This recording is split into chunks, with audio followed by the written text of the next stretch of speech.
Good morning, everybody, and welcome. Geshe should be with us in just a few moments. Today is a very special program that we're very excited about. The Children in the Family program are working on biographies of our two Geshis that will take the form of a graphic novel. They have done extensive interviews with Geshe Sangpo, and today they will be interviewing Geshe Gelik, and we will all have the benefit of hearing Geshe talk about his life experiences. So this will be a very wonderful program, and we're looking forward to it. Thank you.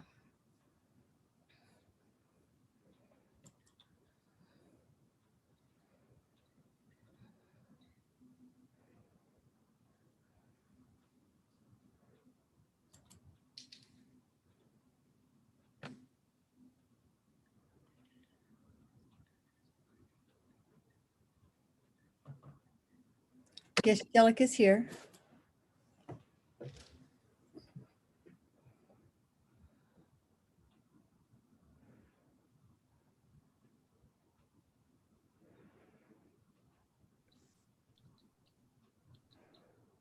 Oh, good morning. Good morning, Geshe.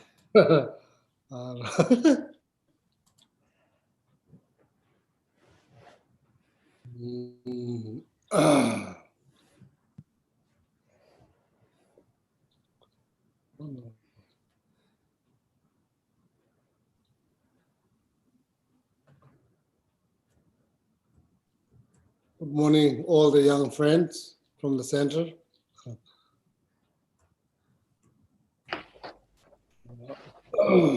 So, Chukila, no lamula today. Oh, Lamula is here, yeah.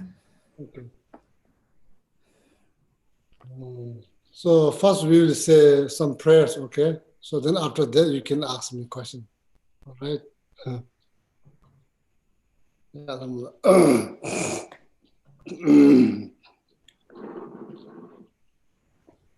Start with Shakyamuni Buddha's mantra 3 times. Eyata mone mone maha mune soha. Eyata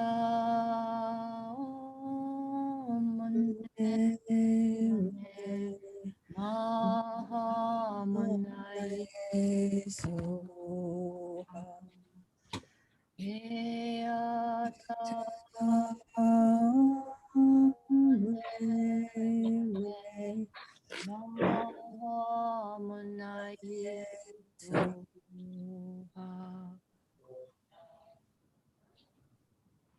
Now the Medicine Buddha verse of praise and mantra. So let's say this mantra 7 times. Bhagawan with equal compassion for all, whose name, when merely heard, dispels the suffering of the lower realms, dispeller of disease and the 3 poisons, I prostrate to Medicine Buddha, lapis light. Teata om bekanse bekanse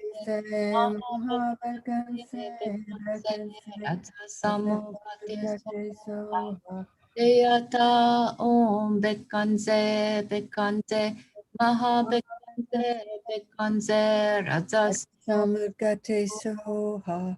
Teyata Om Bekanse, Bekanse, Bekanze Bekanze Rajas Samukate Soha. Teyata Om Bekanze Bekanze Bekanse, Bekanze Bekanse, Bekanze Rajas Samukate Soha. Teyata Om Bekanze Bekanze Maha Bekanze Bekanze Raja Samugata Soha Teyata Om Bekanze Bekanze Maha Bekanse, Bekanze Raja Samugata Soha Teyata Om Bekanze Bekanze Maha Bekanze Bekanze Raja Samukate. Soha.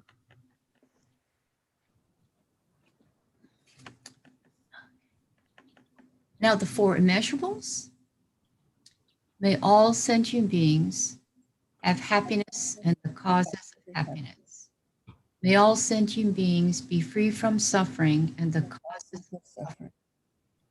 May all sentient beings be inseparable from the happiness that is free from suffering. May all sentient beings abide in equanimity, free from attachment for friends or hatred for enemies. May all sentient beings have happiness and the causes of happiness. May all sentient beings be free from suffering and the causes of suffering. May all sentient beings be inseparable from the happiness that is free from suffering. May all sentient beings abide in equanimity, free from attachment for friends or hatred for enemies. May all sentient beings have happiness and the causes of happiness. May all sentient beings Be free. suffering and the causes of suffering. May all sentient beings be inseparable from the happiness that is free from suffering. May all sentient beings abide in equanimity, free from attachment for friends or hatred for enemies. Now the two mantras. First, the one for Chain Raising, Buddha of infinite compassion, not veiled by any fault, white in color, whose head a perfect Buddha crowns in light, gazing compassionately at all beings. To You, you, Raising, I'll sing one, I prostrate. So let's say this mantra 8 times. Om Mani Padme Hum. Om Mani Padme Hum. Om Mani Padme Hum. Om Mani Padme Hum. Om Mani Padme Hum. Om Mani Padme Hum. Om Mani Padme Hum. Om Mani Padme Hum. And the last one is for Green Tara, first her verse of praise, and then her mantra 7 times. Tare liberates from cyclic existence. Tare liberates from the 8 fears. Ture liberates from all sickness. I prostrate to the liberator, Mother Tara. Om Tare Tu Re Soha. Om Tare Tu Re Soha. Om Tare Tu Re Soha. Om Tare Tu Re Soha. Om Tare Tu Re Soha. Om Tare Tu Re Soha. Om Tare Tu Re Soha. And then let's also say the refuge and bodhicitta prayer. I go for refuge until I'm enlightened. the Buddha, The Dharma, the Supreme Assembly. By the merits I create through listening to the Dharma, may I be Buddha to benefit all sentient beings. I go for refuge until I'm enlightened. To the Buddha, the Dharma, the Supreme Assembly. By the merits I create through listening to the Dharma, May I become a Buddha to benefit all sentient beings. I go for refuge until I'm More enlightened to the Buddha, the Dharma, the Supreme Assembly. By the merits I create through listening to the Dharma, Dharma. may I become a Buddha to benefit all sentient beings.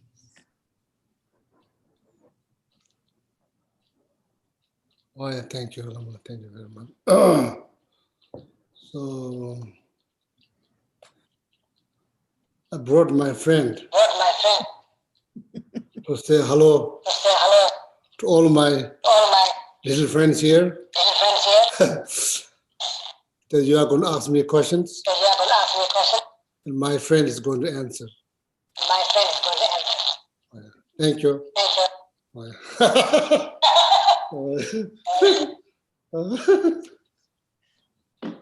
Oh, yeah. Good morning, Geshe-la. Good morning. I'm going to start the kids off, and this is just, I know that you know what they've been doing, but I want to let everyone in the room know that the kids have been working on a book project for quite some time, starting last summer. Oh. And we asked the kids before this meeting how they would describe their project. So this is some of their words. I'm just saying it for them. So this book project is about Geshe Sangpo and Geshe Gelek's life. We want to show their experience and travels from Tibet and India to Sarajay Monastery. We want to understand what it is like to be a monk. And we're doing this by making them into superheroes. because their life stories are important to all of us. This is what the children mean when they say that your life stories are important to them. They said that Geshe Gelek, you and Geshe Sangpo's lives teach us that there's hope for a better future. You teach us that we can become better people and that we can deal with things on the outside better, which makes everybody's life better, including ourselves through small changes. So now I'm going to turn it over to Julie, who has been with us on Sunday morning teachings all summer and all fall, and she's going to give a brief history of the project. Okay, thank you very much. Thank you so much for letting me be here. I'm so very happy that I was able to work with the kids. This book project was started in the summer of 2019, and we made the best of the pandemic by meeting every Sunday to work on this project together through Zoom.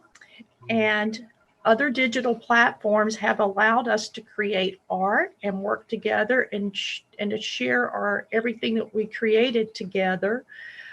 Through this joyful effort, we have learned learned about our lives of our dear Geshes, Dharma, and about each other.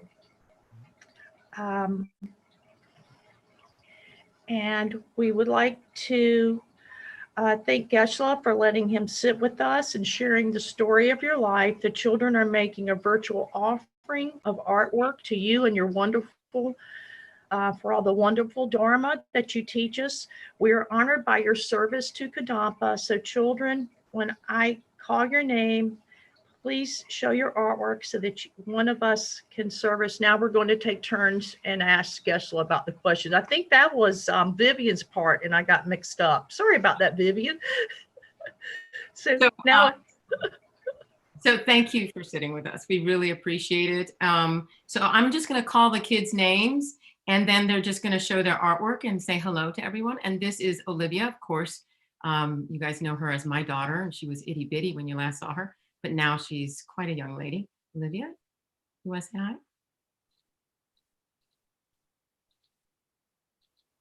We can't hear you. Do I show my artwork now? Yeah. What?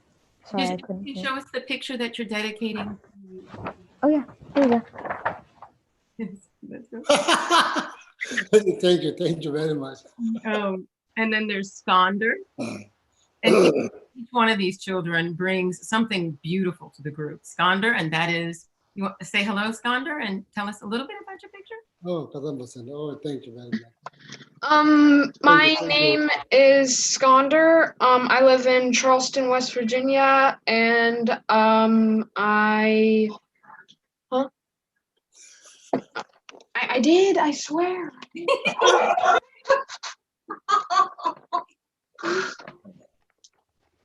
Oh, very beautiful. Thank you very much. Yeah, wonderful. Thank you, Skander. And also we have Ari with us today. Hi, my name is Ari, and this is my picture. Thank you so much. Very beautiful. And then we have Bella. And Bella, you want to say hello to us and tell us where you're calling in from?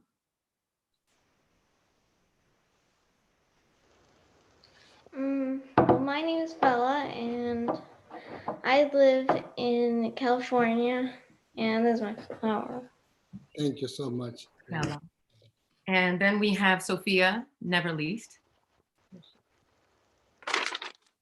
Here she is. Oh, very nice. Thank you. And Sophia, where are you calling in from, friend? North Carolina, Mooresville. Oh, okay. So what we're going to do right now, and I will also want to say thank you to the mothers and fathers who supported these children to participate in what was, you know, a very different environment. So we're going to take turns, and now our questions will begin. We have 30 questions. If we don't finish, we will see if we can talk to you another time as well. But we start with Olivia, who has a question for Geshe. First, thank you very much. All your beautiful art. Really appreciate it. Okay. Yeah. What does your name mean? What does my name means? Yeah. Oh, this. What does my name mean? Gishi, you know, Gishi is the title. So when you finish all your education in the monastery, so then you become Gishi. So then that's the title. So Gelek, Gishi Gelek. Gelek is my actual name. So in Tibetan society, when we are born, so our parents don't name us. We request our name at the monastery so that high monk, they give us our name. So our parents request. So nowadays, a little bit, I think it's the same thing. So we request our name nowadays, most of the Tibetan family, they request their children's name to His Holiness, the Dalai Lama. So that His Holiness Dalai Lama give the name to the children's. So my name was given by one of the monk who lives not very far from my hometown where I was born. So then he gave me name Gelek Choda. Gelek means virtue, good virtues. Choda means spread the teaching or Dharma. So that's the meaning of my name, or yeah.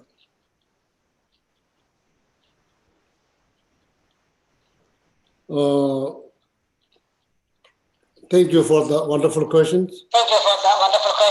Oh, yeah. Skander, you're next, babe. Okay, Skander, your question. Okay. Before you became a monk, what was your home life and hometown like? Oh, very good question. Before I became monk,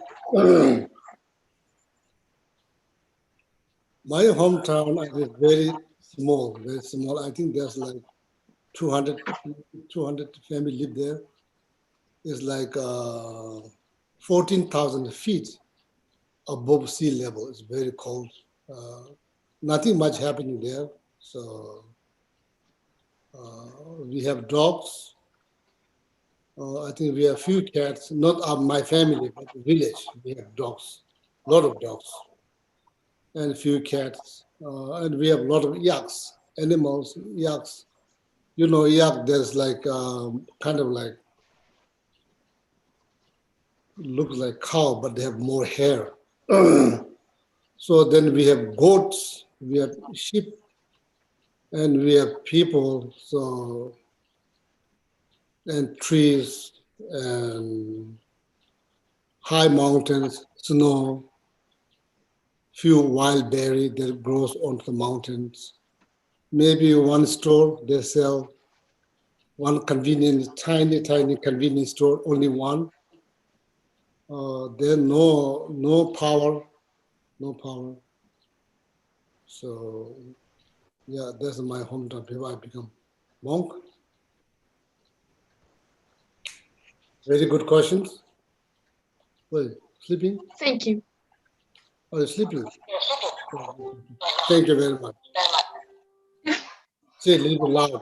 My mom likes. Thank you very much. Maybe you see there's one eye there. There's not only one eye here, one eye there. Maybe something happened. I'm not sure. It went a little bit up there.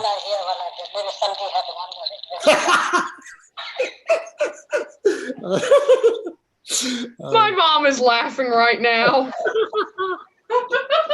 My friend is very talkative. Okay. Isn't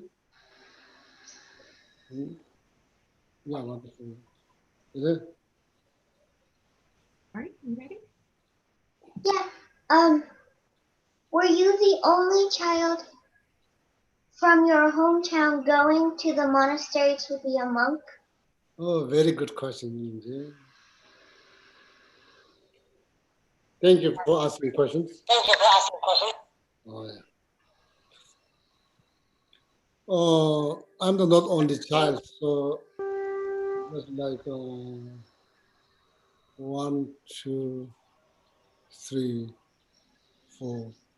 I think 5 of them. 5 of them. Before me, there's only one boy. He's like 5. I think 5 or 6. I'm not sure. Like when he went to the monastery. So then I am in the second group. So then there's more boys went to the monastery. Before us, there's only 2 boys who went to the monastery. Then after that, when they came back, so our village is very small. Everybody knows everybody. So when they come back, so then they're telling a story. Oh, what a wonderful experience riding a bus and like seeing like train. And that kind of pumps up, kind of makes all the kids in the village excited to go. So I'm one of them. So then after that, I went. So when I was 7 years old, so then I went to the monastery. So you need to ride train 7 days and night to get to the monastery. My hometown is way up near like Himalayan mountains. So monastery is down, way down, deep south, down. So nowadays it takes, I think, 3 days. You can, before the train is not good, it takes 7 days. So after when you get out of the train, you still seems like you are kind of moving, like you hear the noise constantly, and you are become like a little bit disoriented. So you feel like that you are kind of moving. So I'm the second group, okay? Very good question. Thank you very much. Sorry, my friend is talkative. Sometimes he sleeps. Oh, yeah, thank you. Oh, yeah.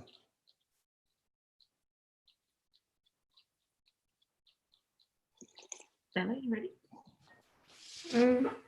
What did your parents do? What did my parents do? Well, unfortunately, my parents could not read and could not write because they never got educations. So after 1959, a lot of Tibetan people escaped from Tibet because there's like the problem in Tibet, big problem in Tibet. So a lot of Tibetan people, they left. So my father and my mother is probably, they also left after 1959. So my mother and my parents, what they do for what they do is women for living. So they like work for the army to build the road, So what my mother does is like, they're like, you get this big piece of stone, so you get hammer, so then you break this big piece of stone, turn it into gravel. So all day long, basically you just breaking the rock. So then the leader, from the workforce, the leader then comes, then they measure the gravel by bucket. So that's how you get money. If you manage to break more rock, then you get more money. So that's what my parents did a long time. So basically building a road for the army. And my father also looked to build some kind of small bridge here, there, small fence, side of the road. Hardworking, yeah, very, very hard work. Yeah. Wonderful questions. Thank you very much. Thank you. Oh, yeah. Oh, need to know. Yeah, very good question. Yeah. Yeah. What did you feel about becoming a monk? Oh, what do I feel? At the beginning, very excited because I'm leaving my town, because my town, there's nothing much happening. I'm so excited to get out of my town. When I go to the monastery and the very next day, I want to go back home, too late. And I throw myself on the ground and cry and do all kinds of things. It's too late, too far, no money. So basically got stuck in the monastery. So yeah, the beginning, so excited to see the train, see the bus. So then when you got there, very next day, want to go back, and it's too far, no money, too little, too far. I myself too little. My home is very far. So then basically, yeah, stuck there. So then every 3 years, then you can get 2 months holiday, then you can go to see your parents every 2 months. Right? Yeah. Thank you very much. I like your hat. Thank you very much. Yeah.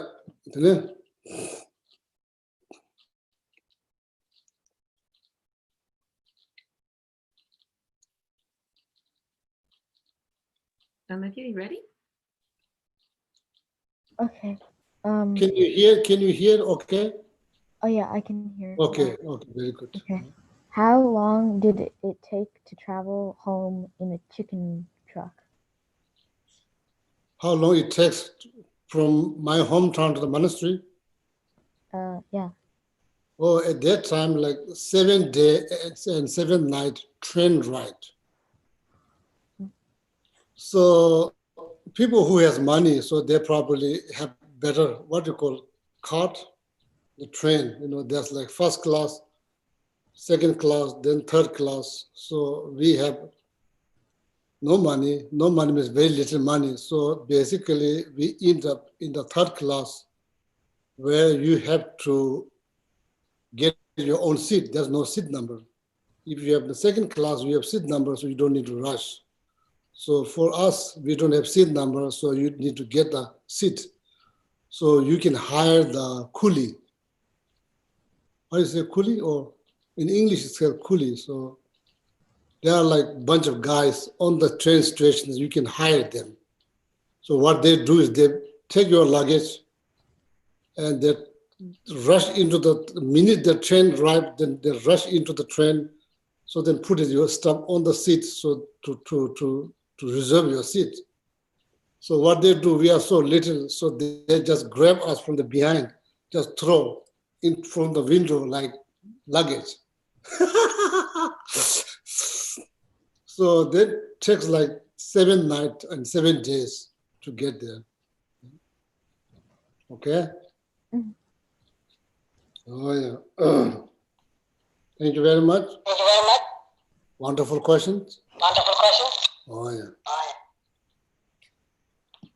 Yeah.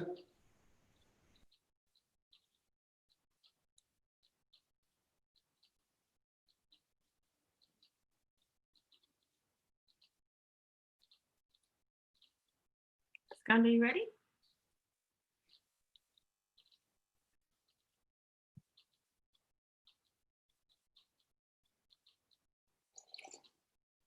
What am I supposed to say? What's the next question? How did you feel about becoming a monk? How did I feel? Oh, that's very tough one. How did I feel? You mean like now or then? Then, Well, as I said in the beginning, so excited because so the hometown, there's no chance that you can see the train. There's no train. There's no buses. So I think like have only one family owned vehicles, one jeep. They come to my hometown occasionally. Then all the children from the village, they get together and they go to the hill. So when they see the jeeps, they're coming into the village, everybody sing a song for the jeeps because there's no vehicle. There's only one vehicle that comes occasionally come there. So in the winter time, when it snows like 6 feet, a lot of snow. There are no machines. Everybody needs to get out, shovel the snow by hand. So therefore, I've in the beginning, and then I was so excited to go. So then my journey was wonderful from my hometown to the riding of train 7 days, 7 nights, till I get to the monastery. So then I realized, oh, I left my family behind. So all the people were down there. So like, beside a few boys from my hometown, other than that, I don't know anybody, no family. So then very next day, I want to go back and did all kind of things, cry, throw myself on the ground, all kind of things to get back. Then I said, I'm too little, just 7 years old. Then home is too far, like 7-day train rides, no money. So then stop. Oh, then, now, when I now look back, it's all went well. It's all went well. Yeah, all went well. Oh yeah. Thank you very much. Thank you very much. Say it a little bit loud. Say it a little loud. Thank you very much. Thank you very much. Oh, yeah. By the way, this friend By the way, this friend coming from Florida, coming from Florida 2 years ago, 2 years ago, most of the time he's most of the silent. time he's Silent. silent. Then I let him talk Then I let him talk occasionally. occasionally. Why? Why? Because you are very talkative. Because you are very talkative. Oh, yeah. When I have like children comes to my home here, When I have like children comes to my home here, then he entertain then he entertain them, so they have wonderful time. them, so they have wonderful time. Okay.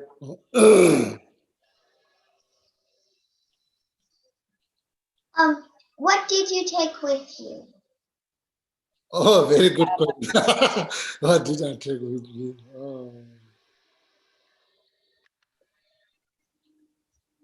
There's nothing much to take. There's nothing much to take. So maybe my parents sent some money. Then nothing much like maybe small bag, not like here, like backpack or suitcase. We don't have backpack, no suitcase. Some kind of fabric there you roll in your stuff, then you tie them with a rope. What is called a not sleeping bag. Do you remember Long time ago, army, they carry some kind of like big open bag when they roll them, and the two sides, you can tie them. Bedroll, Geshe-la, I Yeah, think they call it a bedroll. exactly, bedroom. So all the kids blanket there, so then the coolie not able to push through the drawer because too big, it doesn't fit in the drawer, cause a lot of problems. Yeah. Oh yeah, very good. Thank you so much.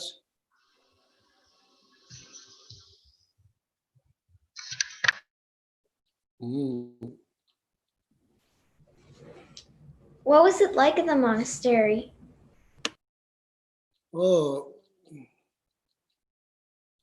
I guess it's good, like now we have like around like 5,000 monks. When I was there, that's only like 500, maybe 50 altogether, 50 children, or 50 or something like that. Very small. So when I got there, so they just, I say, move into that area. It's like full of jungle, full of forest. So the Indian government set up tents, many tents. Indian government set up tents. There's no houses, there's only tents. So when I got there, that also made me sad because back home, I have house. When I go to the monastery, there's no house. There's everybody living in the tents. So roof, there's some tiles they put, but all around, there's all like fabric. Actually like military tent, they put it up. So I lived there probably six, 7 years. I'm not sure, 6, 7 years. It's hard life. So, but I think I had a wonderful time. Sometimes I miss my parents terribly. I'm the oldest child from my family. I'm the first child. Sometimes I miss them very terribly. So then I'm having bad day. Other than that, most of the time I play with other kids, like chasing donkeys, then kind of like, so then once a while, then all of a sudden you miss your parents, so then it's not good. So other than then that is pretty good. So nobody's bullying, everybody's treating each other very well.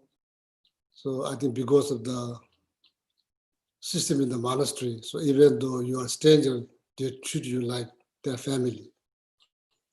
So overall, all the kids get very well. Sometimes, there's like some like small fight here, there, not much.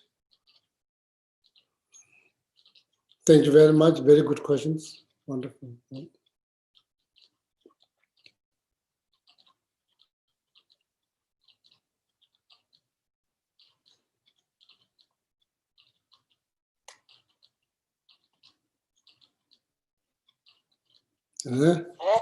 Sophia, you ready? What did you do for fun when you were a kid?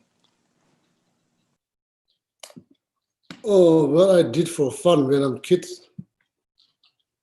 Yeah, so chasing dogs.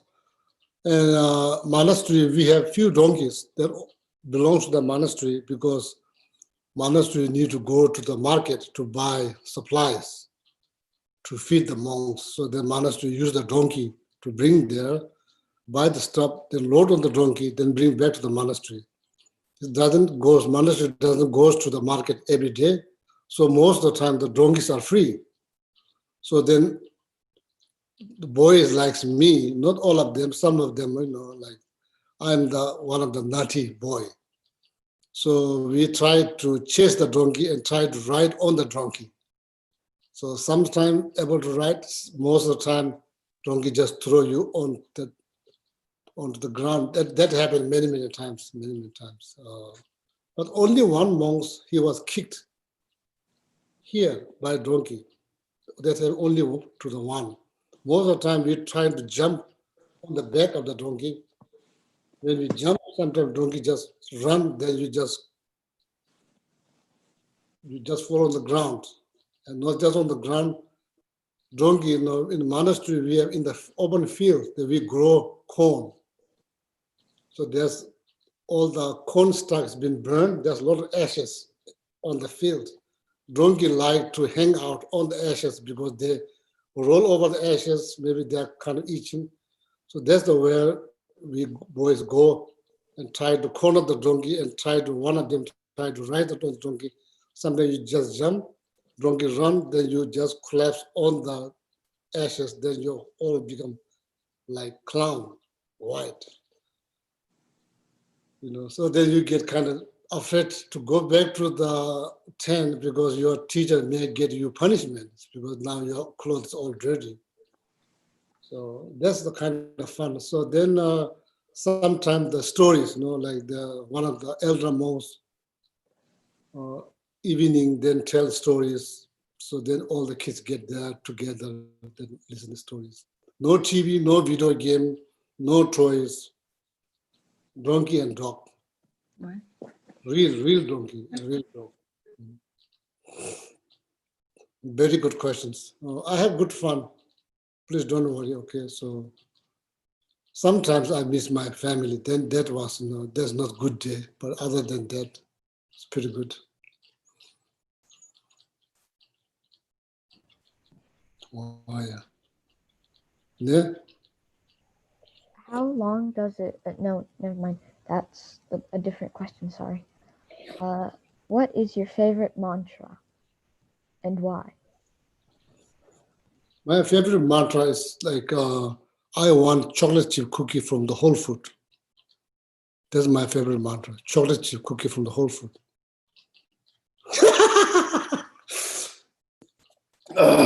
Just joking. You know. My favorite mantra, that's very good question. So I never thought about that. Favorite mantra. I should say Lama Tsongkhapa mantra. If I need to choose one, probably I choose Lama Tsongkhapa mantra. Favorite. But that's very interesting question. So like, you ask any monks what's your favorite mantra, they are going to froze. They are going to froze maybe a few minutes. It's not something. That's a tough question. So I think Lama Tsongkhapa mantra. So that's one that I do, like I try to do every day, you know. So even though there's many other mantras, so then I do, first mantra that I do is Lama Tsongkhapa mantra, okay? To keep my mind sharp. So then I do Lama Tsongkhapa mantra. Very good questions. Do you have any favorite mantra?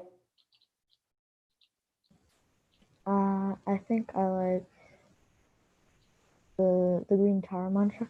Oh, very good. Say wonderful. Wonderful. Wonderful. Yeah, very good. Yeah, very good. Then there's also, There's also, is he green? is he green? Yeah.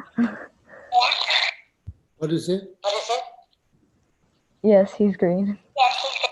Oh, very good. So then there's somebody's Oh, very good, sir. Then there's somebody's favorite mantra is Green Tara mantra. favorite mantra is green Tara mantra. That means now on you recite Green Tara mantra every single day. That means now on you recite green Tara mantra every single day. Will you? Will you? Yes. Yeah. Oh, very good. Yeah, he's going to recite now Green Tara mantra every day. Yeah. Really?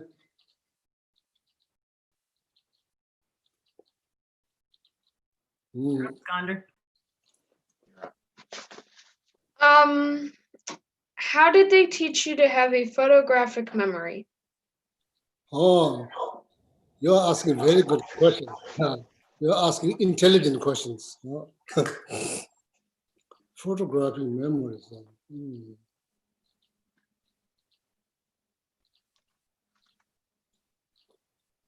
In my monastery, so education systems is required, very much required memorizations. You memorize. I guess when you memorize, then you have to look at the text. You have to look at the text again and again till you memorize. So you can kind of create a photographic image by looking at the text again and again, so that you remember when you recite the text without looking at the book. Sometimes you kind of remember the page number and which line you are going through, you remember quite well. Other than that, our education system is very vocal, not much like, not much, it's only taught from the mouth to mouth, not like based on the books, not like here.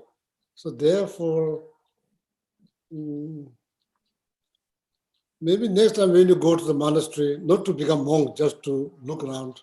So maybe you can teach the young monks maybe how to create the, what do you call, photograph.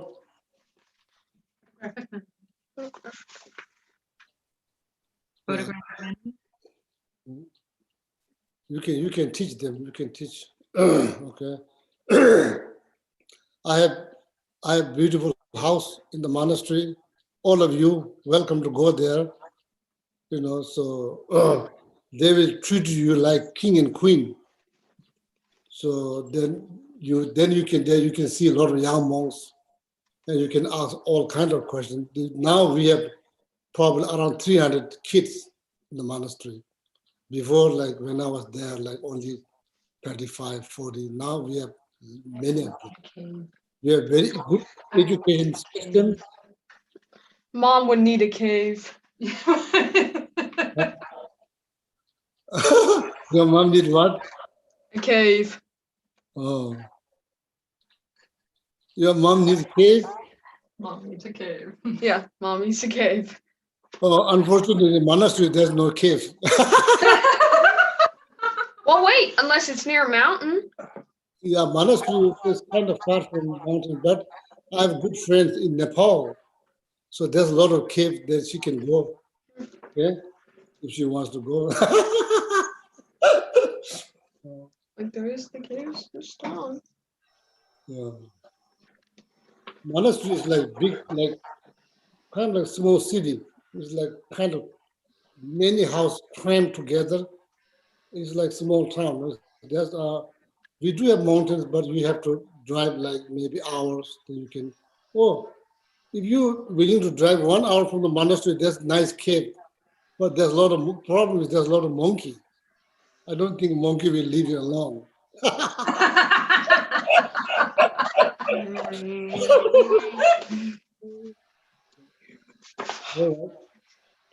Yeah. I think that mountain has like 3,300 something step, like stair built by solid rock. You climb. I've climbed there one time, but only one time, but it's open, so it's free of charge. People can go. Next time, so when you go to the monastery, so I'll ask my student to take you there, okay? Then you can decide. Oh, yeah. All right. Really? Yeah, very good question.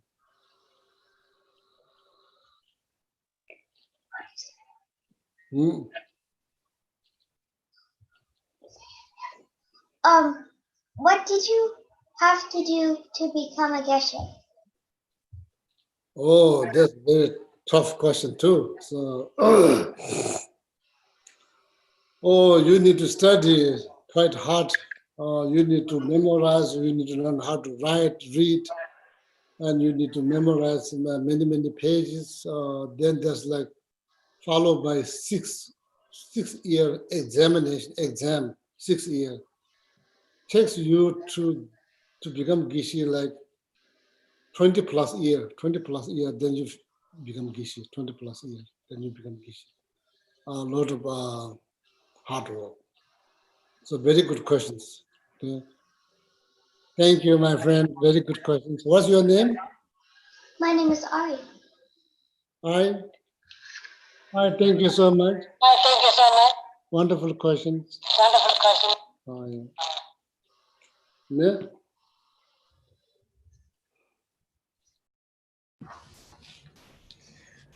Were you in charge of teaching other monks?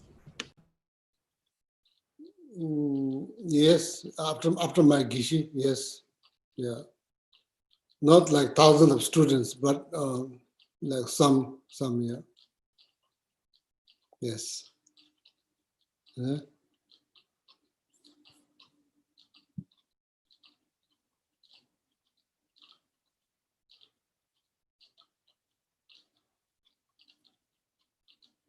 Hello, Dr. Brown. I don't see Sophia, so I'm going to ask her a question. Do you have a higher distinction as a geshe? They wanted to know. Higher distinctions. What that means? I guess is like there's geshe puts you at a certain level higher than a monk that is just. Yeah. So that's a good, very good questions. So, monastery is not just study, so that we have to do a lot of physical work. We need to go into the cornfield, plant the corn, so then when it grow up, so we need to cut them. Then we need to put them together, so then we have to separate the, what do you call the donkey here? Huh? The ear of corn. Yeah, ear of corn, you have to separate from the trees, put it in the bag, load on the tractor, bring back to the warehouse, take out the corn, so then peel the corn. Then it's a lot of work. So every year, I think like 17, 18 days that months that we go to the work in the field. So you have to work. So then you have to go to the kitchens to cook for the monks. When I was there, you work there 10 days. Then there's a printing press that you go there to print the textbook. There's many chores that you need to do besides study, so there are many chores. Then each time when there's like puja, so we need to make 3,000 bread, 3,000 bread, 3,000 bread. So we wake up 2 o'clock in the morning, we make the bread, then barely finish around 7 o'clock, something like that. So then, of course, when you become gishi, so then you you don't need to go to all this chore. You are free. You don't need to go to the cornfield. You don't need to go to the kitchens. You don't need to go to the printing press to print the textbook. The many chores that you don't need to do, then you are free. So other than, many ways to purify, many ways and create merit. So a lot of chores. Every chore in the monastery is run by monks. All right. Then when you become gishi, you are free. You don't need to do any chores. Then you can sleep much as you want. Other than that, pretty much like here, like you have to go to school. The monastery, every 5 o'clock in the morning, you hear this big gong. Boom, you hear, you have to wake up every morning. So then when I was young there, so my teacher said, wake up, don't you hear the bell? I said, yes. So then I bounced my feet on the bed, imitate that I was standing up. Then I just try to get a few minutes sleep, extra sleep, just to get a few minutes extra sleep. I make noise, bounce my feet on the bed, and sounds like that you're getting up. Sometimes I fall asleep. Then teacher wakes up. I was not in the prayer gathering. I was on my bed. So then I get into trouble. So every monk, they try to get even like few minutes sleep. So they're not getting enough sleep. So at 5 o'clock, you have to wake up. So when you become gishi, you don't need to bounce your feet on the bed. Nobody's going to wake you up.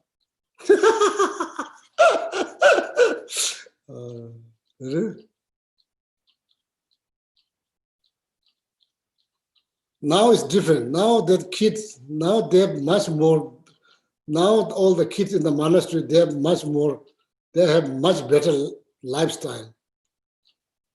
They don't have to worry about they're going to go hungry. Yeah, when I was there many times, I was hungry. So just, yeah, a lot of time I was hungry. So then what we do, me and my friend, we go into the cornfield and we eat a lot of raw corn. So that's the source of food, except the kitchens offer you food. There's no, between the food, there's no snack. There's nothing to snack on. Only way you snack is like you go to the cornfield and eat raw corn. So they're kind of like raw corn. When you bite, it's kind of like white things comes out. It's like milk. Oh, so we eat so many. Like, yeah. So nowadays, none of the kids. First of all, we don't have cornfield. Kids are not going hungry. Nowadays, there's plenty of food. So they are fortunate. When I was there, there's not enough food. Yeah.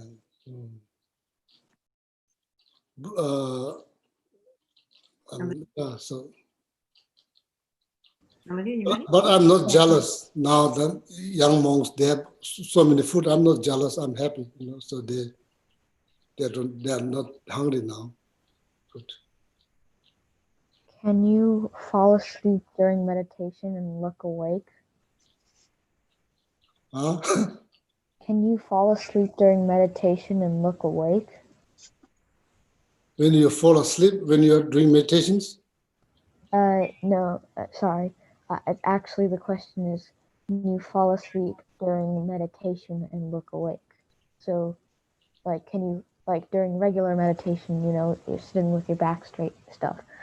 Can you fall asleep and look awake to catch like an extra 2 minutes of? Oh. Okay. Does that make sense? Do you need clarification? Do you know what she's asking? Yeah, I asked the most part of the last part. I don't understand. Like last. Most part I understood. The last part. So can you meditate and look like you're actually meditating, but really be asleep and around you? Oh, very good questions. Monks are the only one who can do that. Nobody else. Actually, you look like meditating. You are like nappy. Because why? Because we sit all the time, like every day, a few hours here, there we sit. Then over time, that you learn how to sit straight and take wonderful nap. So if you are like newcomer, then you go like this, you go like this, you go like that clearly shows you are newcomer. Then you go like this, then you still also you realize that you don't move your head, then you sit like this. You won't move at all. Meanwhile, you are not meditating, you are having wonderful nap. So there's the monks are the only one who can do, it's like this. And once in a while, do you wake up by your snore? Then you wake up. You snore, then you wake up. So then we have discipliners who walks within the line, make sure that nobody's chatting, or like sleeping. So that's his responsibility. Make sure. Then when the discipliner come closer, then your friend will wake you up. Kind of knock on your knee. You wake up. Okay. And I heard in Tibet, like the prayer hall is very big and they have no powers. Then far corner you can't really see. The discipliners has like butter lamp and he walks with the butter lamp just to see what the monks are doing. So then if you're sleeping, so they basically pull your ear like this, so wake you up. Some monks, what they do, they put butter on their ear. They put the butter because from the butter tea, the surface of the tea, there's thick butter. So they put butter. When discipliners try to pull, can't pull, it just slips through the ear. So like that. Oh, very good. Yeah. So if you sit many hours a day, then you learn how to take wonderful nap like this. Looks like meditation, actually it's napping. Okay. Very good questions. And then what else? Oh,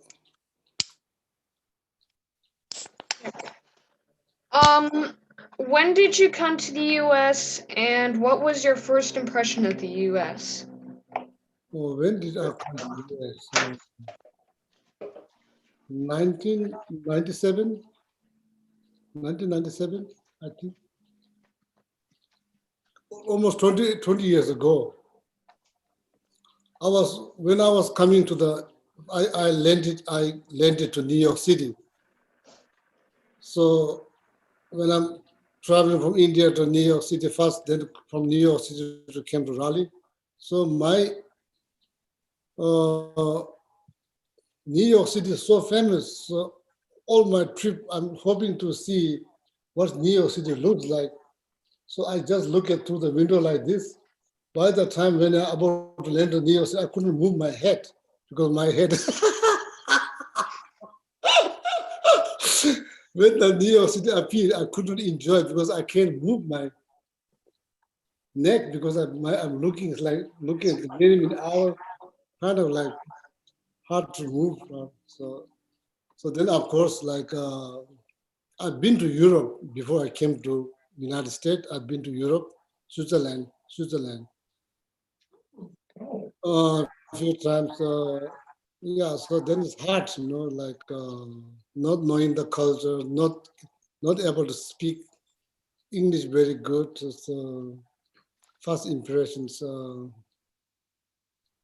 is mixed. It's mixed. Homesick, not homesick. The miss my friend back in the monastery. Everybody goes to work, stay home all day long. And yeah, so that times I think cost Kadamba sent a lot of money because I use a lot of calling cards. Because every day I call India, every single day I call India. So my calling cards are like this. So it probably cost sent a lot of money for calling card. So then so now very good. Last 20 plus years, we have very good relationship. I was treated very wonderfully. So nothing to complain. Right. Very good questions. Also, my mom really wants that green alien thing.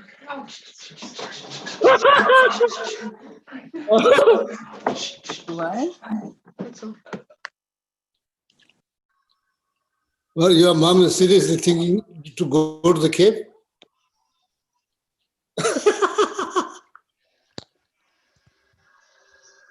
Sebastian or Tenzin. Tenzin is Sebastian. Can you hear? Yeah, I can hear you.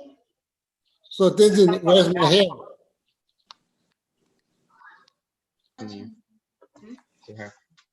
Hi. Bring my hair back.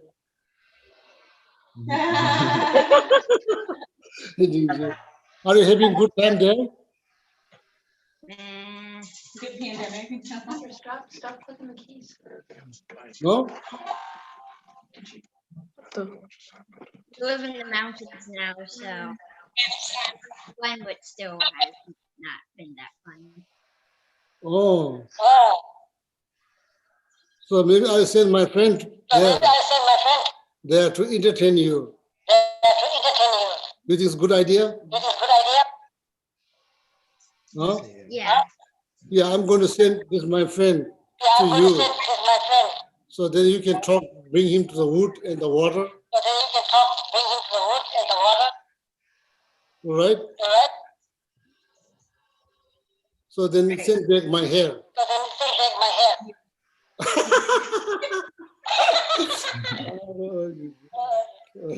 Sorry for the interruption. Sorry, they just.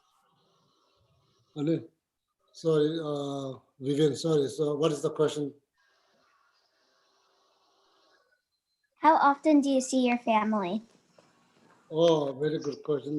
Every 3 years, you can go for 2 months, and sometimes then 5 years, 4 years, yeah, you can go because it's very far. It's also expensive, so we can't travel by ourselves. Then somebody has to go with us, cost more, So then when I reach like 17, 18, I think 19, then I went by myself. Before that, so somebody has to go with you. You can travel too far, too dangerous. Every 3 years you can see. But there's no telephone to talk. There's no phone to talk. Oh, very cute. What is the name of your dog? Bella. Bella. Yeah. Looks very calm and yeah, very good. Yeah, okay. Tene. Bella, you ready? Where are your family members now? Oh, my both parents passed away. My parents, both of them are passed away. And my youngest brother still live in my hometown, and he has two girls. Now they are teenagers.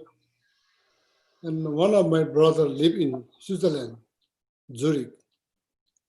And my sister and another brother lives in New York City.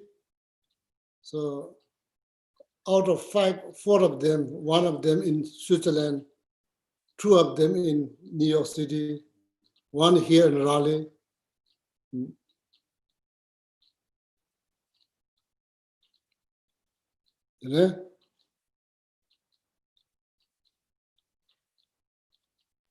Are you ready, honey? Any question from Patagonia, kid from Patagonia, children? Yeah. Ari's turn next. What is it like to teach Westerners?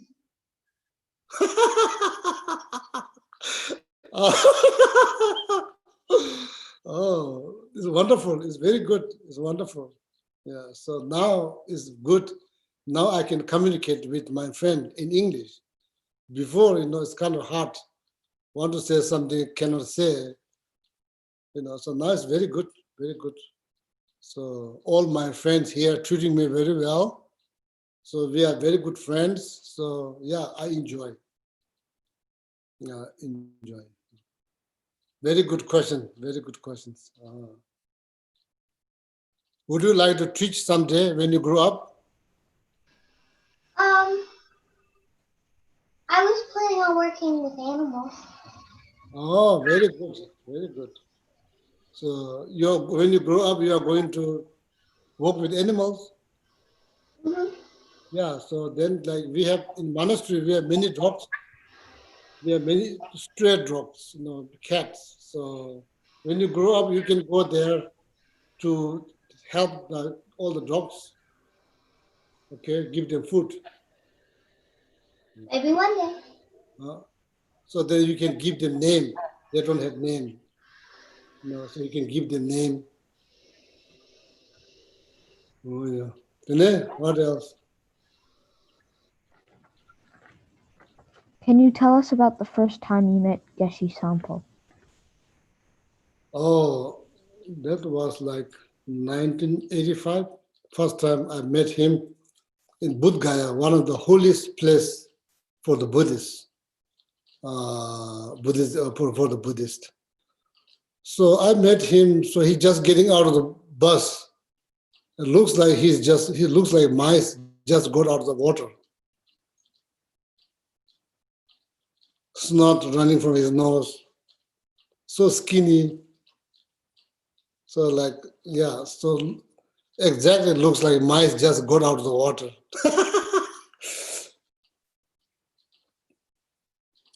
So, and Geshe Sampo is true uncle, who are also monk in the monastery.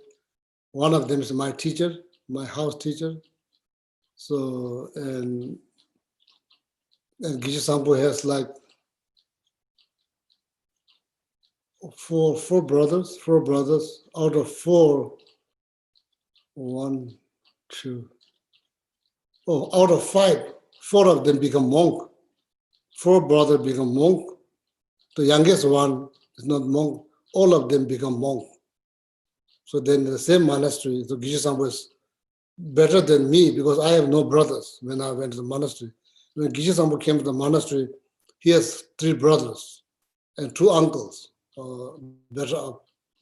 So that was 1985, I think 1985, long time ago.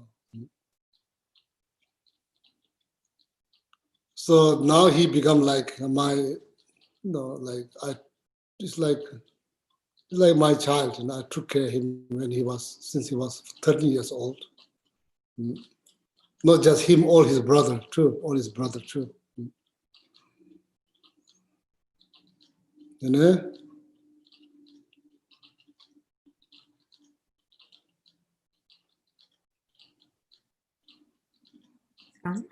Yeah.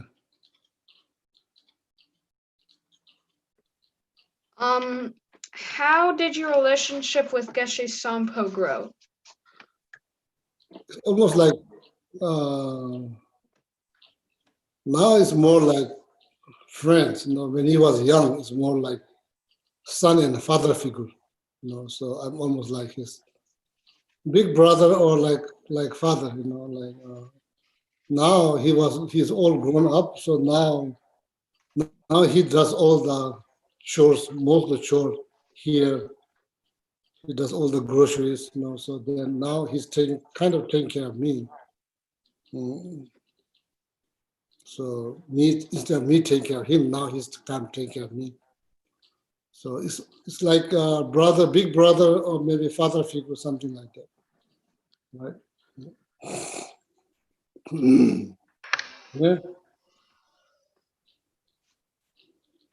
How do you work in collaboration with each other? I knew. What do you say? How do you work in collaboration with each other? If you don't listen to me, so then I will use my mala. No, just joking. So I does my prayer every day. My prayer. He does his prayer. So there's nothing much to how is it? Collaborate.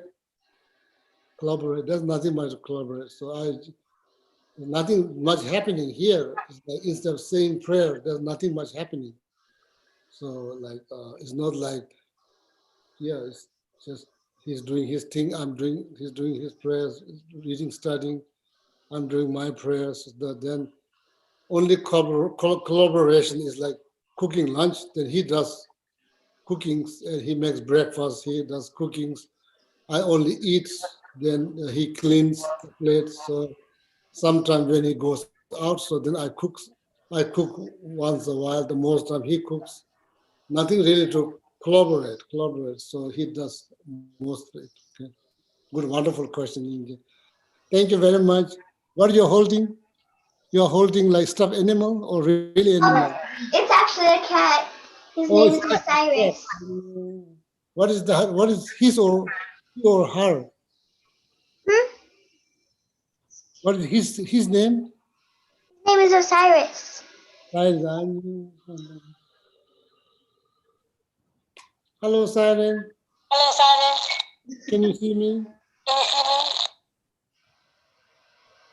Oh, yeah. Bright eye. Oh, very good. Right. Thank you for showing. Daniel, what else? Joshua, Uh, Vicente from Patagonia wants to know what other animals were in the monastery. Were there birds or mice or spiders? there's a lot of mice. Probably there is spider too. So I'm not sure what kind of spider. I learned about spider more than I did there than here. So here, so many names. Everything has name. Everything has expert.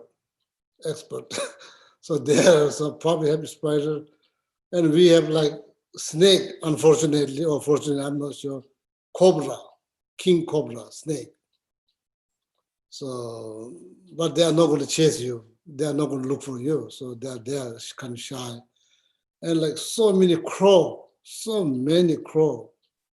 and eagle, not like ball, how is it, ball eagle, not ball eagle, but small eagle or hawk, a few different kind of hawks, many. So many birds, there are so many birds, and many of them crow, then sparrow, I think sparrow, different types of sparrow. Chukila, did you see any other bird when you were in the monastery? Not that I can think of, Geshe-la. Yeah. Yeah, Chukila spent most of the time practicing when she was in the monastery. And Lamula too, they are more focused on the practice. There are many crows, many crows, sparrow, different types of hawk or eagle, small snakes, spider, I'm sure, spider, and a lot of ant.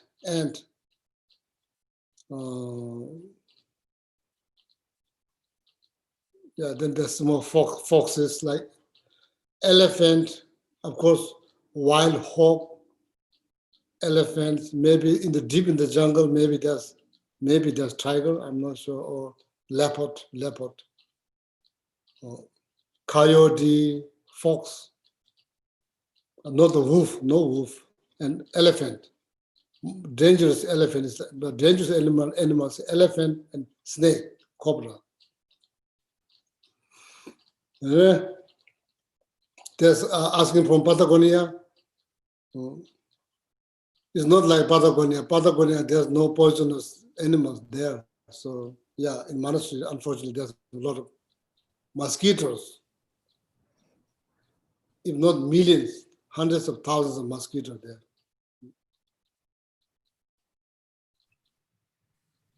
Testing monks' practice, Dharma practice.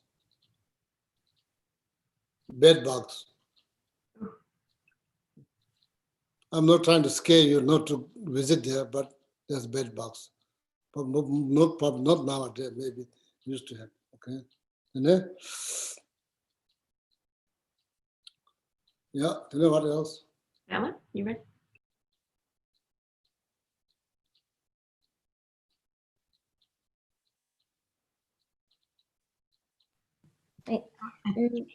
Who are your important influences and teachers in your life, and why? Oh, say it again, please. One more time. Who are your important influences and teachers in your life, and why? Oh, that's a very good question. Wonderful questions.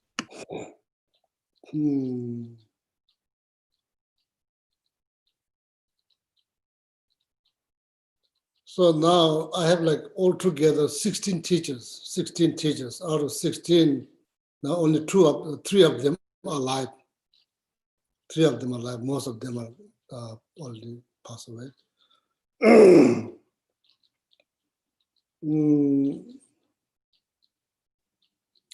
I was fascinated by some of their ability to explain the teachings, and also fascinated by how much they know. So then I try to be like them, to study, but not nearly close.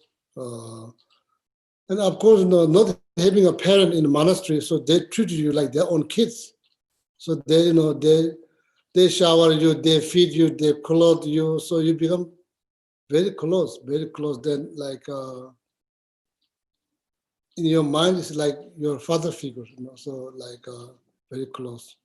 Then inspired by their educations, okay? So yeah, very grateful for their kindness, very grateful. They taught me, and everything that I need to know, they taught me, and they treated me very well. And of course, then, when you are like 7, 8, 9, 10, 11 years old, only things that you want to do is play. You don't want to study, you want to just play, you don't want to study. Even in a monastery, the kid doesn't want to study. They just want to play. Same like here, wherever you go, kids just want to have fun. They don't want to study. They, it's the same like in monasteries, but monasteries we have structures. You can't just play means you go outside, play with donkeys, dogs, so then you make your own toys, then you play with that, and there's no video game, there's no TV to watch, there's nothing. So you need to come up with something to play, either look at the bird or maybe something, so make toys out of something, so there's no toys. So yeah, very good question. So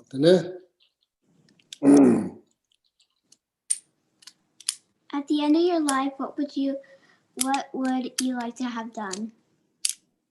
sorry, in my life. At the end of your life, what would you like to have done? Oh, that's a very good question, Ninja. I like your ear. There's 2 ears, Ninja. What would like to be done? That's very good question. End of the day, what I would like to be done?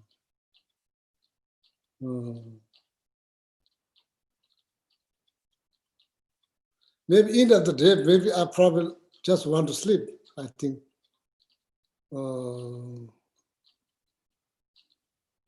That's been now very, very long time. I don't remember. That's very good question. End of the day, what I would like to be done?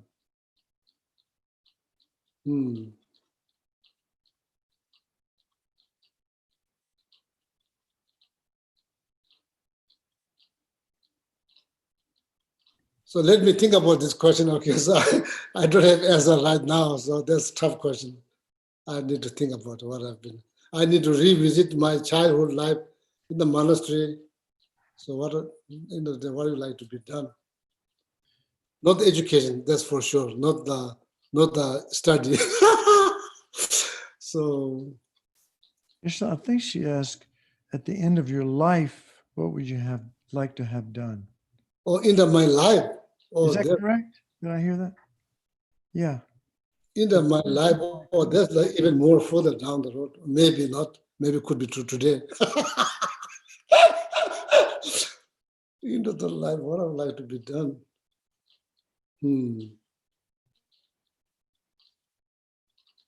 Of course, it would be wonderful if I can actualize entire Lamrim realization within my mind stream. That's what I would like to be done in my life. So try to have less regret, regret. So I like to be done like to have like less regret.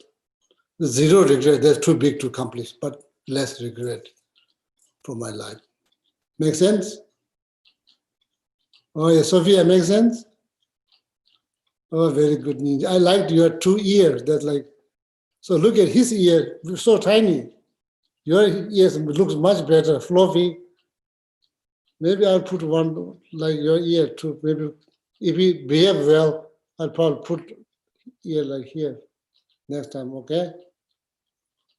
Say thank you, Sophia. Thank you, Sophia. Okay?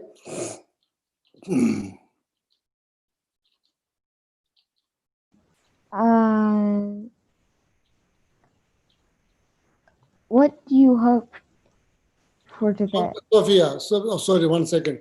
What do you like to be done in the world? Sophia, what do you like to be done? I played at least every single popular game in Roblox. Oh, very good, Ninja. Very good. Oh, yeah. Yes. Yeah. Sorry. So sorry to interrupt you. Sorry. Please go on.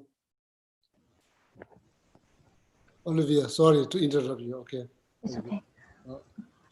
What do you hope for Tibet? What do I hope for Tibet? I very much hope that all the Tibetan people can go back to Tibet, their homeland, and live there peacefully, side by side with our Chinese brother and sister, and continue to carry on the legacy of our a great master, and like continuously practice Buddha's teachings and like spread the peace throughout the world. That's what I'm hoping. Thank you very much. Wonderful questions. And please only be a prayer for that. Maybe one day all the Tibetan people can go back to their homeland, okay? To then meet with our brothers and sisters back in Tibet who are stuck there last 60 plus years, not able to express their, not able to say what they want to say. So, and please pray, Olivia. Oh, yeah, very good question. Oh.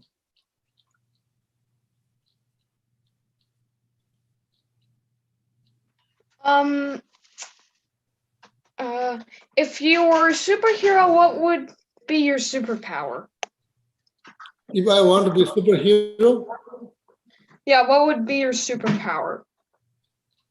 you want to be if I want to be a superhero, what will be my superpower? Oh, that's very, very good question. So,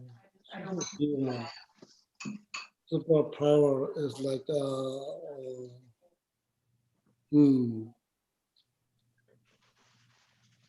maybe make the world the perfect place to live.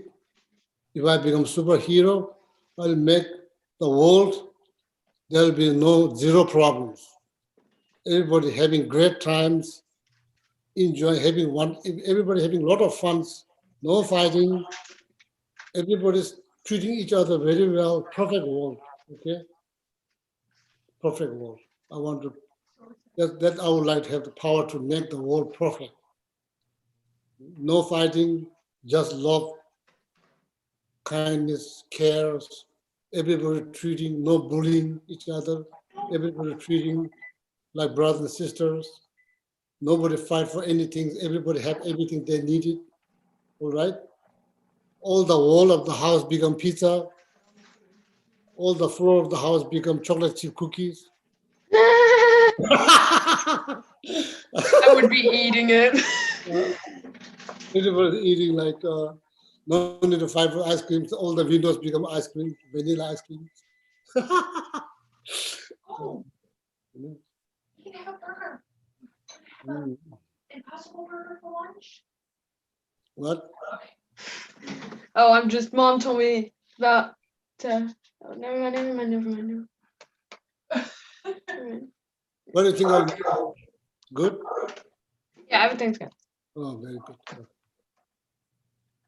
What will you do when you become a superhero? What will be your superpower?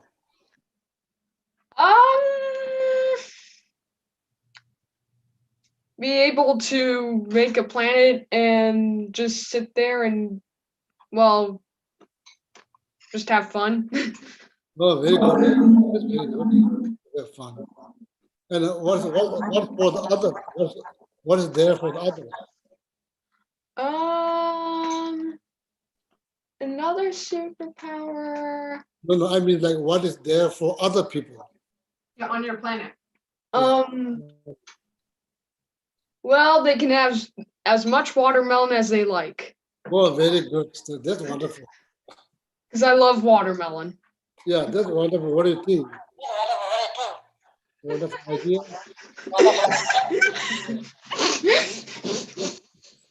Very good. Yeah. What superpower would you give Geshe Sampo? What superpower I give to Gishi Sampo? I give him superpower that everything I said he listened out of respect.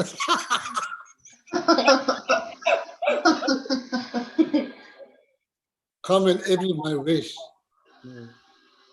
That's superpower. Same thing, like I will give Gishi Sampo superpower that he will make the world perfect place to live. All the children have a lot of fun, no fighting, no bullying. So all the children get everything they want and make their life happy all the times. No sadness, no crying, laughing, having fun. Not just you, all the kids on this planet. All right. What superpower will you give me?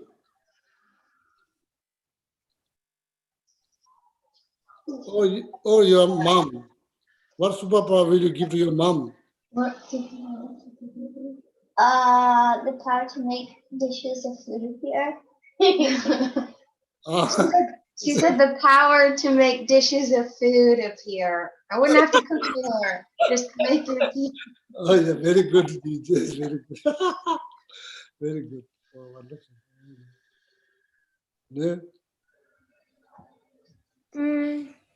What superpower do you think Geshe Sangpo would give you? Huh?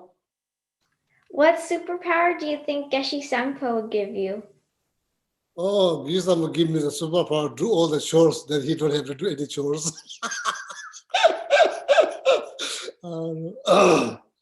Okay, I will ask Bella, I will ask that question to Gishi Sangpo. So what superpower Gishi Sangpo will give to me? So that's very, very, very good questions. So I'll ask him, okay, I'll ask him, all right? So Bella, you have any brother and sister? Yes, I have a brother. So what superpower you give to your family member? What superpower you give to your family member? The power that they could make toys appear for me. I knew, very good, very good. That's a good one. So make toys to appear for everybody. Bella, toys for everybody. Yeah.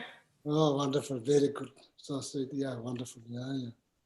Very good. Our children are good, you know, they are good human beings. You know?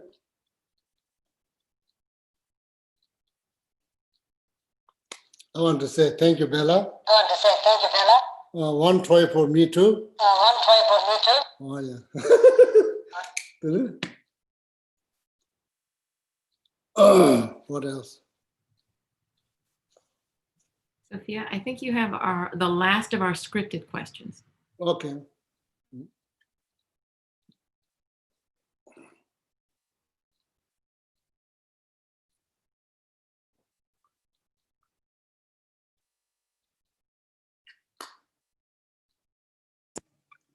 Wait, is it number 27? Third. How long? No. How The long? What? Number 30, it's the very last one, sweetie. I don't have a number 30 on mine. Is there any other question that you would like to ask them? None that I can think of. I'm going to go ahead and read what the kids had come up with previously. What would your shared mission be together as superheroes? You and Geshe Sangpo. Oh, that would be the perfect world. Okay. World, no fighting, no hunger, no like, yeah, so close to perfect world, beautiful world. Everybody have good times. Everybody thinks something good for everybody, and everybody treat everybody with kindness, out of compassion, loving kindness. Everybody receive love, tons of toys. Yeah. So you have good time, you know, like no disease, no fighting.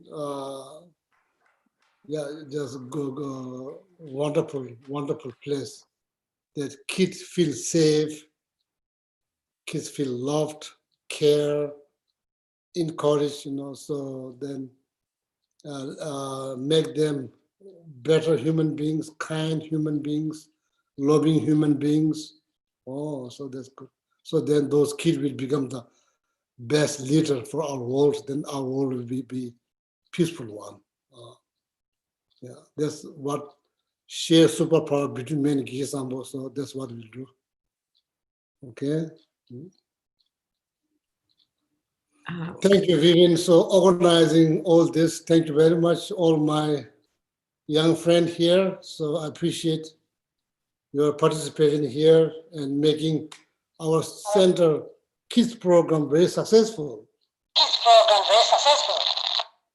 And And after like, I'm not sure how many months, I'm not sure how many months, when we able to get together, when we able to get together, I'm going to bring you I'm going to bring you gift. gifts. Oh, don't know what, but I'm definitely going to bring you gift Don't know what, but I'm definitely going to bring you gifts when we see each other again, okay? when we see each other again, okay? Thank you so much, Thank you so much, all my young friend here.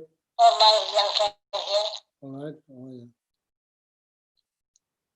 Thank you. Thank you. Oh, yeah. Oh, Dr. Brown, how are you?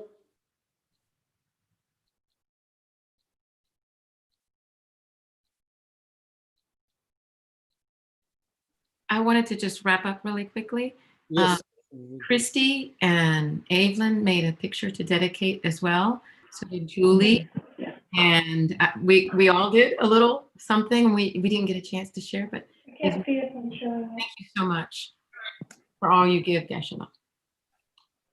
Oh, thank you, Christy. Thank you, Christine.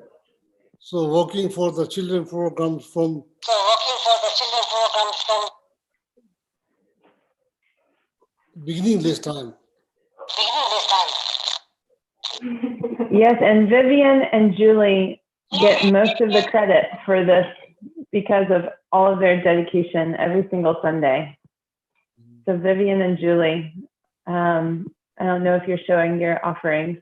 I can't see everybody, but if you show your paintings and drawings to, Okay. oh yes, do you see Vivian's drawing? It's a quote that you said one time. Oh, Give yourself candy. Oh, give yourself candy. Oh, very good.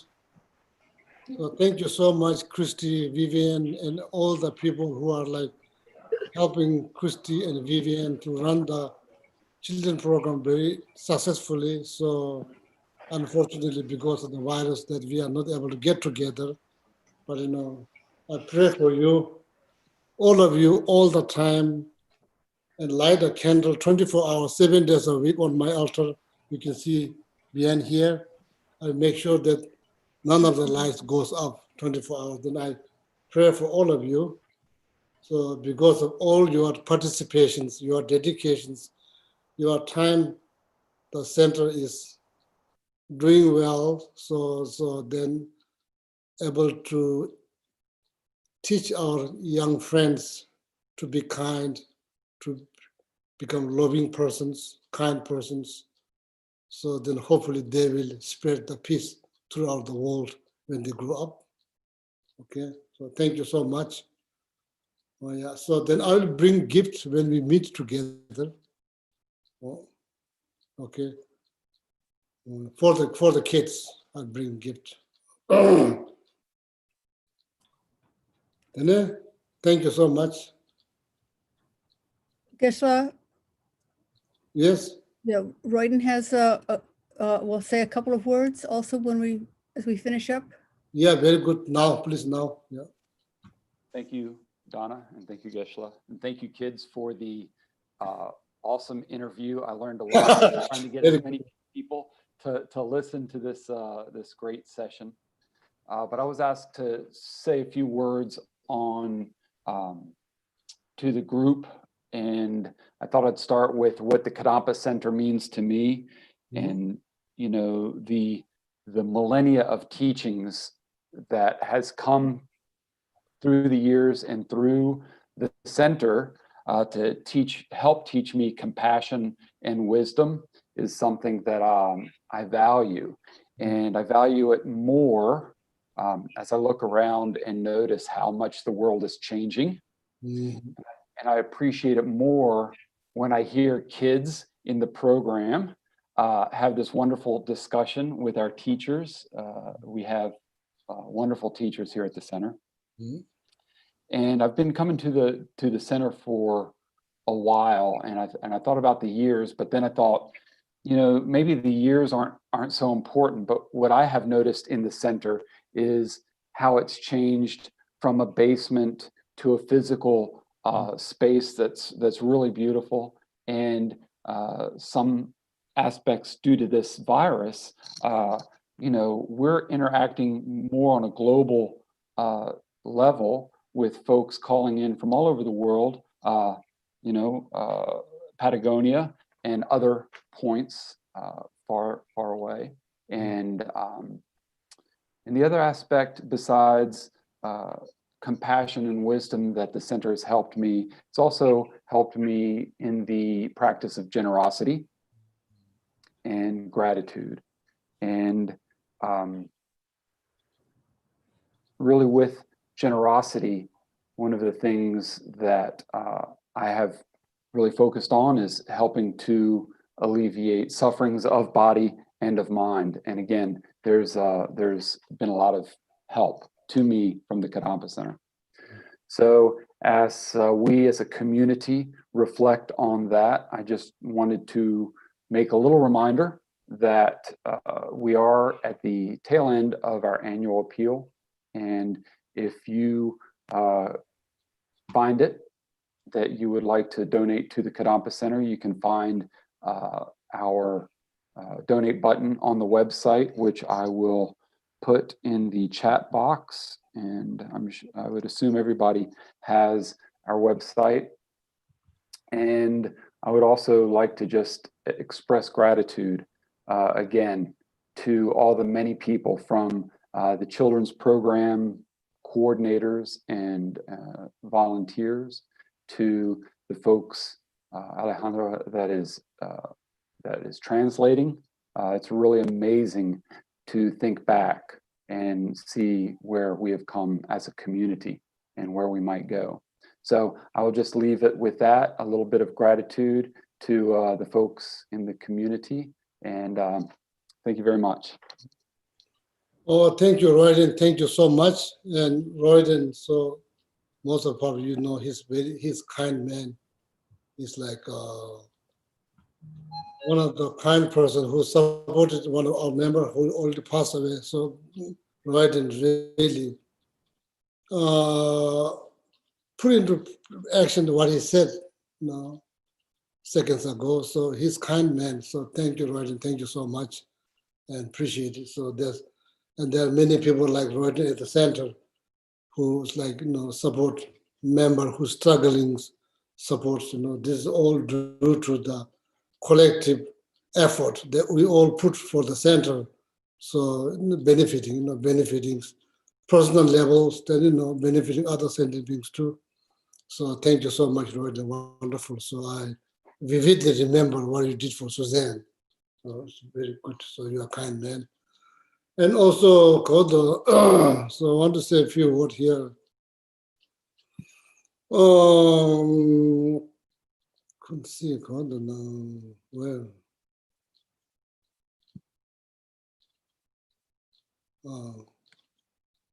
The Alejandro already left.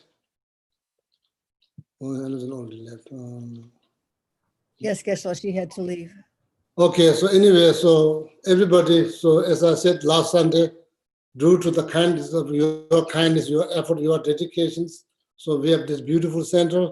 So please, so remember that and rejoice every effort you put into the center, so benefiting people. So it's not just me, it's collective effort.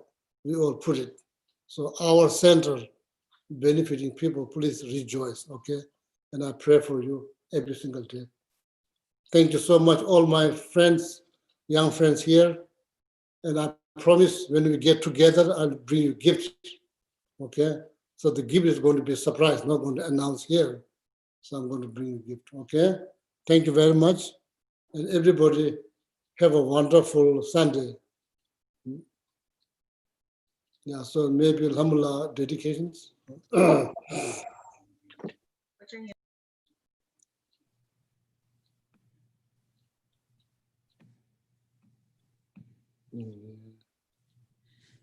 May all beings everywhere, plagued by sufferings of body and mind, obtain a notion of happiness and joy by virtue of our merits. May no living creature suffer, commit evil, or ever fall ill. May no one be afraid or belittled with a mind weighed down by depression. May the blind see forms and the deaf hear sounds. May those whose bodies are worn with toil be restored on finding repose. May the naked find clothing, the hungry find food. May the thirsty find water and delicious drinks. May the poor find wealth, those weak with sorrow find joy. May the forlorn find hope, constant happiness and prosperity. May there be timely rains and bountiful harvests. May all medicines be effective and wholesome prayers bear fruit. May all who are sick and ill quickly be freed from their ailments. Whatever diseases there are in the world, may these never occur again. May the frightened cease to be afraid and those bound be freed. May the powerless find power, and may people think of benefiting each other. For as long as space remains, for as long as sentient beings remain, until then may I too remain to dispel the miseries of the world. In the land encircled by snow mountains, you are the source of all happiness and good. All powerful Chenrezig Tenzin Gyatso, please remain until samsara ends. The one who mastered his speech at a very young age, the one with great patience who received the name Awatare, the one with great precision who spread the teachings of Lama Tsongkhapa on bliss and void, Lama ornament of the yellow hat tradition, please remain until samsara ends. You uphold the subduer's moral way, who serve as the bountiful bearer of all, sustaining, preserving, and spreading Majana's victorious doctrine, who masterfully accomplished magnificent prayers honoring the three jewels, savior of myself and others, your disciples. Please, please live long. Om Tare Tu Re Soha. Om Tare Tu Re Soha. Om Tare Tu Re Soha. Om Tare Tu Re Soha. Om Tare Tu Re Soha.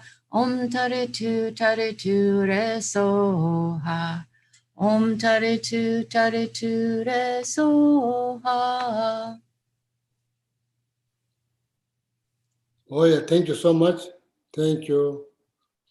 Thank you, Skander. Thank you, Sophia. Thank you, Christobert. Thank you, Ari Huzel, your name. Thank you, Bella. Thank you so much. Thank you, all of you. Thank you so much. Okay. Thank you, Geshe-la. Oh,